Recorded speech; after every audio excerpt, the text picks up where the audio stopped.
আ অবশ্যই আমার মনে হয় যে খুব ভালো একটা সিরিজ গিয়েছে। সিরিজ জিতলে অবশ্যই কনফিডেন্স বাড়ে। তৃতীয় জায়গায় যেটা বলব যে আমরা যে এক্সপেরিমেন্টগুলা করেছিলাম যে জিনিসগুলো আমাদের দেখার প্রয়োজন ছিল যে আমরা ক্লোজ ম্যাচ জিতেছি।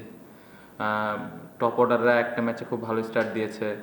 আজকের ম্যাচ যদি দেখেন মিডল অর্ডারে একটু ব্যাটিং করার সুযোগ পেয়েছে। সো আ এরকম বেশ কিছু জায়গা আছে। রিশাদ পুরা সিরিজটাতে আমার মনে হয় খুব ভালো বোলিং করেছে। সো এরকম যদি চিন্তা করা যায় অবশ্যই অনেক পজিটিভ দিক আছে এবং আমরা যে জিনিসগুলো আশা করেছিলাম অলমোস্ট আমরা ওই জিনিসগুলোর কাছাকাছি যেতে পেরেছি।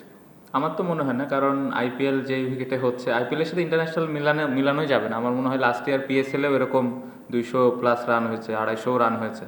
বাট ইন্টারন্যাশনাল আমি যতটুকু জানি যে 160 টু 175, 180, 200 রান যদি কোনো টিম করে এটা খুব ভালো একটা স্কোর এবং এটা সচরাচর রেগুলার কিন্তু দেখা যায় না।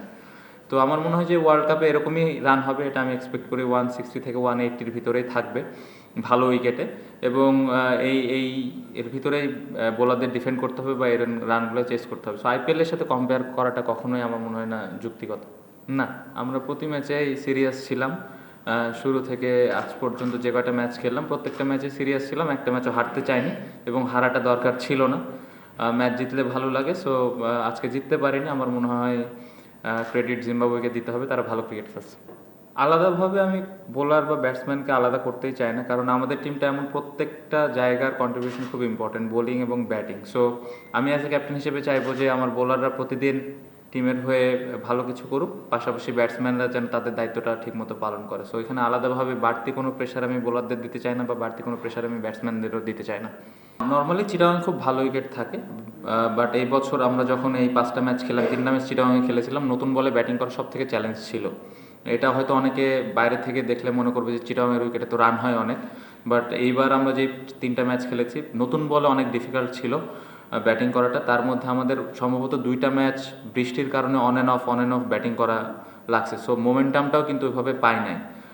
এগুলো সব মনে হতে পারে এক্সকিউজ, বাট আমরা যেভাবে উইকেটটা অ্যাসেস করেছি বা ব্যাটসম্যানদের পুরো ফ্রিডম ছিল, ব্যাটসম্যানরা উইকেটটা রিড করে ওইভাবে ব্যাটিং করার চেষ্টা করেছে। না, শেষ টি20 ম্যাচ খেললো কিনা এই বিষয়ে আমি জানি না, বাট তার ব্যাটিং নিয়ে আমাদের পুরো টিমের কোনো কনফিউশন বা সন্দেহ নাই। আমরা সবাই জানি উনি কতটা ক্যাপেবল এবং আমি খুবই কনফিডেন্ট যে সামনে যেই টুর্নামেন্টটা আছে এবং যে সিরিজটা আছে উনি ব্যাটিংয়ে টিমের হয়ে কন্ট্রিবিউট করবেন। যেটা বললাম যে কাছাকাছি দিক বলতে স্পিনাররা খুব ভালো বল করেছে, যখন বিশেষ করে রিশাদ খুবই ভালো বোলিং করেছে, শেখ মেহেদিও ভালো বোলিং করেছে, মাঝখানে ওকে ব্রেক দিয়ে তানভীরকে 2 ম্যাচ খেলানো হয়েছে, ও ভালো বল করেছে।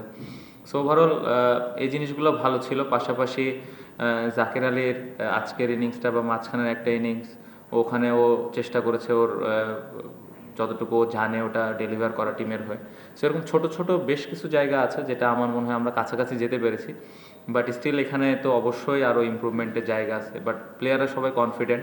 উইকেট আমি যেটা বললাম যে পুরো সিরিজে উইকেটটা ব্যাটিং ফ্রেন্ডলি ছিল না পুরো সিরিজে। সো ব্যাটসম্যানরা ওর মধ্যে দিয়ে চেষ্টা করেছে ভালো করার এবং উইকেটটা অ্যাসেস করে চেষ্টা করেছে ব্যাটিং করার। আমার পারফরমেন্স নিয়ে যেটা বলেন যে আমার এক্সপেকটেশন অনুযায়ী এই সিরিজটা হয়নি, বাট আমি আমার যে প্রসেস বা আমি আমার ব্যাটিং নিয়ে আমার স্কিল কীভাবে আমি ডেভেলপ করতে পারি এইগুলো নিয়ে কাজ করছি। এবং প্রত্যেকটা সিরিজ যে একটা ব্যাটসম্যানের ভালো যাবে এরকম কোনো কিছু না। সো এটা অলরেডি অতীত হয়ে গেছে, সামনে চিন্তা করছি ভালো কিছু হবে।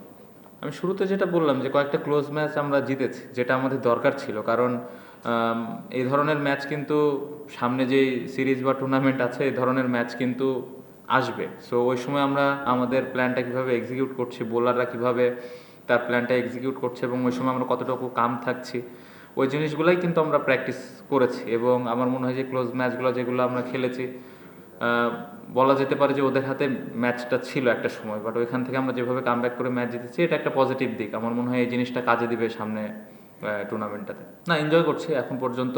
ম্যাচ জিতলে তো ভালোই লাগে, সো সিরিজ জিতলাম, ভালো লাগছে এবং উপভোগ করছি। আলাদাভাবে কারো নাম মেনশন করতে চাই না। টিমের কতজন প্লেয়ার আছে সবাই, কোচিং স্টাফ থেকে শুরু করে প্লেয়াররা সবাই সাপোর্ট করছে এবং সবাই চেষ্টা করে যে ছোট ছোট ফিডব্যাক দেওয়া। টপ অর্ডারে আমরা যদি আরেকটু ভালো ব্যাটিং করতে পারি তাহলে আমার মনে হয় যে টিমের জন্য ভালো হবে। মোমেন্টামটা খুব ইম্পর্টেন্ট। বাট তার পাশে এটাও বলবো যে যে উইকেটে খেললাম আমার মনে হয় যে এটা নিয়ে খুব বেশি চিন্তা না করে সামনে আমরা যেন চিন্তা করি, বাট এই জায়গাটা যদি আমরা ভালো স্টার্ট দিতে পারি সামনে টুর্নামেন্টে তাহলে টিমটা অনেক দূর আগানো থাকবে। না, নর্মালি একদম যে ফিক্স থাকবে সেটা আমি বলবো না, বাট আমাদের যেটা চেষ্টা থাকবে যার যার পছন্দের যে জায়গাটা বা যেখানে যে ব্যাটিং করলে টিমের হেল্প হবে ওইটা চিন্তা করেই করা হবে। বাট একদম এমন বলবো না আমি যে অনেক বেশি প্রতিদিনই চেঞ্জ হবে। ডিপেন্ড করছে কন্ডিশন এবং অপোনেন্ট টিমের কি স্ট্রেংথ আছে না আছে ওটার উপরে ডিপেন্ড করে আমরা 11 জনটা এবং ব্যাটিং অর্ডারটা সাজাবো। নতুন ওপেনার তো না, এনারা তো আচ্ছা না, আমি যেটা একটু আগে বললাম যে এখানে কিন্তু আমরা সব কিছু ট্রাই করেছি এই সিরিজটাতে। সো এটাও একটা প্ল্যানে ছিল যে লিটনকে 2টা ম্যাচ ব্রেক দিয়ে আর যে সৌম্য যেহেতু ইনজুরি ছিল ও আসার পরে কীভাবে ও কাম ব্যাক করে ওকেও ম্যাচটা দেওয়া দরকার ছিল। সো যে 3 জন ওপেন করলো এই সিরিজটাতে 3 জনেরই পসিবিলিটিস আছে 11 জনে থাকার। ওই সময় অপোনেন্টের ওপরে ডিপেন্ড করে আসলে আমরা ওপেনিং প্লেয়ারটা সেট করব। এখন পর্যন্ত আপডেট পাইনি, আমি যতটুকু জানি ভালো আছে। আসলে এটা ফিজিও এবং ডাক্তার ভালো ফিডব্যাক দিতে পারবে। স্ক্যানে গেছে? ও স্ক্যানে গেছে। অবশ্যই আমার মনে হয় প্রথমত দেশের হয়ে প্রতিনিধিত্ব করা অনেক বড় একটা ব্যাপার। তার পাশাপাশি যদি ওয়ার্ল্ড কাপের মতো স্টেজে করতে পারি অবশ্যই আমার জন্য অনেক এক্সাইটিং। আমি খুবই এক্সাইটেড এবং চেষ্টা করব যে আমার যতটুকু অ্যাবিলিটি আছে ওইগুলো পুরোটা ডেলিভার করা এবং টিমকে ভালো কিছু উপহার দেওয়া। আমার কাছে সেটা মনে হয় না, কারণ আমাদের দেশে স্ট্রাইক রেট নিয়ে অনেক কথা হয়, স্ট্রাইক রেট বাট জিনিসটা হলো যে আমরা কিন্তু আপনি যদি চিন্তা করেন রিসেন্টলি আমরা ভালো উইকেটে খেলা শুরু করেছি। শ্রীলঙ্কার সাথে যেই T20 সিরিজটা খেললাম ওই উইকেটে আমরা ভালো উইকেটে খেলেছি, বাট এই জিনিসটা সময় দিতে হবে। আমরা যদি লম্বা সময় ধরে ভালো উইকেটে খেলা শুরু করি 6 মাস, 1 বছর, 2 বছর, তারপর আপনি দেখবেন যে প্রত্যেকটা ব্যাটসম্যান ভালো স্ট্রাইক রেটে ব্যাটিং করছে। এটা শুধুমাত্র ইন্টারন্যাশনাল ক্রিকেটে হলে হবে না, পাশাপাশি যে আমরা BPL খেলি ওই জায়গাতেও ভালো উইকেটে খেলতে হবে অনেক লম্বা সময় ধরে, তারপরে আপনি এই ডিফারেন্সটা দেখতে পাবেন। না, আমার কাছে মনে হয় না। আমার মনে হয় যে শুরুতে আমরা যেভাবে ব্যাটিং করেছি তারপরে আবার যেভাবে কামব্যাক করলাম, শুরুটা আমাদের ভালো হয়নি, তারপরে যেভাবে কামব্যাক করেছি আমার মনে হয় আমরা খুব ভালো ক্যারেক্টার শো করেছি। যে রানটা করেছিলাম এই উইকেটের জন্য এটা এনাফ ছিল, বাট আমরা আজকে বোলিংটা ভালো করিনি, পাশাপাশি ফিল্ডিংয়েও একটু সফট ছিলাম কিছু কিছু জায়গায়। সো জিনিসগুলো হলে দেখা যেত যে ম্যাচটা আমরা জিততে পারতাম। পাশাপাশি যেটা বলতে চাই, রাজা এবং যে ব্যাটসম্যানটা রান করলো 2টা ব্যাটসম্যানই খুব দারুণ ব্যাটিং করেছে, কোনো সুযোগই দেয়নি। সো ক্রেডিট তাদের দিতেই হবে। 1, 2, 3 ঢাকায় জমি জিতে নিন 100% ক্যাশব্যাক সহ 20 কোটি টাকার পুরস্কার।